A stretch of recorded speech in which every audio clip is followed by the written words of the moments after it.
Operaciones con intervalos. Antes de empezar, debemos recordar que cuando un número del intervalo presenta un corchete, se grafica con un círculo lleno y se dice que sí pertenece al intervalo. En cambio, cuando el número se presenta con un paréntesis, se grafica con un círculo vacío y al expresarlo verbalmente decimos que dicho número no pertenece al intervalo. Por otro lado, cuando se presenta un infinito, ya sea positivo o negativo, se representa con un círculo vacío y un paréntesis. Dicho esto, comencemos. Unión. Para saber la unión del intervalo A y B, primero se debe graficar una recta numérica, para luego graficar los intervalos.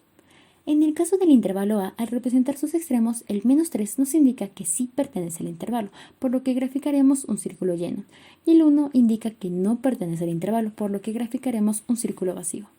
Por consiguiente, unimos sus extremos con una línea recta. Y lo mismo realizaremos con el intervalo de B, donde en ambos extremos los números sí pertenecen al intervalo, por lo que se graficarán dos círculos llenos. Al ya tener graficado los intervalos, se debe recordar que la unión de intervalos comprende a todos los números que se encuentren tanto en los intervalos de A y B. En este caso, la unión de los intervalos inicia con el -3 y finaliza con el 4. A partir de esto debemos percatarnos que tanto el -3 y el 4 son intervalos cerrados, por lo que la unión de los intervalos de A y B será un intervalo cerrado de -3 y 4. Intersección. Para saber la intersección del intervalo C y D, como primer punto se debe graficar la recta numérica. Ahora vamos a graficar el intervalo C, donde inicia sin incluir al 5 y finaliza incluyendo el 3. En el caso del intervalo D, tanto el 0 y el 5 sí están incluidos. La intersección de estos dos intervalos va a ser los números que tengan en común, por lo que vamos a fijarnos en el único punto donde estos dos intervalos se cruzan, que en este caso es desde el 0 hasta el 3, donde para escribir la respuesta debemos fijarnos que el 0 está representado con un círculo vacío y el 3 con un círculo lleno, es decir, son intervalos semicerrados, por lo que la intersección entre C y D será un intervalo semicerrado de 0 y 3. Diferencia.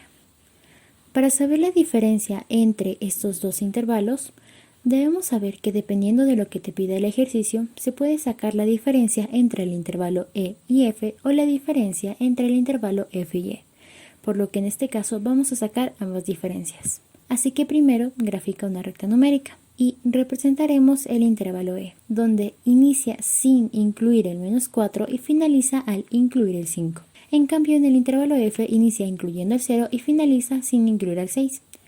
Ahora bien, para sacar la diferencia entre los intervalos E y F, una forma sencilla de obtenerlo es borrar por un instante el intervalo que se encuentra restando. En este caso es el intervalo F, por lo que borraremos todos los números que pertenezcan a dicho intervalo, donde para la respuesta se incluirá los números desde el -4 hasta el 0. Y el 0 se representará con lo contrario a lo que anteriormente era. Es decir, si antes pertenecía al intervalo F, ahora ya no pertenece a la diferencia entre E y F. O mejor dicho, si antes se escribía con un corchete, ahora se escribe con un paréntesis. Por otro lado, en la diferencia entre F y E vamos a realizar lo mismo, pero en este caso el intervalo E se encuentra restando, por lo que vamos a borrar todos los números que se encuentren en dicho intervalo, donde solo quedará el número desde el 5 hasta el 6, y la representación contraria de 5 es un corchete, quedando como respuesta que la diferencia entre F y E es el intervalo cerrado de 5 y 6. Complemento. Para saber el complemento de A se debe graficar una recta numérica que comprenda todos los números reales. En este caso, para facilitarlo, no te olvides de ubicar en el extremo izquierdo de la recta un infinito negativo y en el extremo derecho un infinito positivo.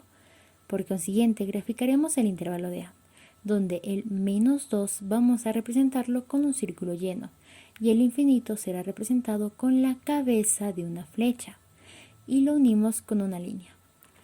Ahora bien, recordemos que el complemento de un intervalo será todos los números reales que le hacen falta al intervalo que se presente, donde en este caso ya se encuentran todos los números positivos y algunos números negativos, por lo que vamos a incluir a todos los números negativos que no se encuentren.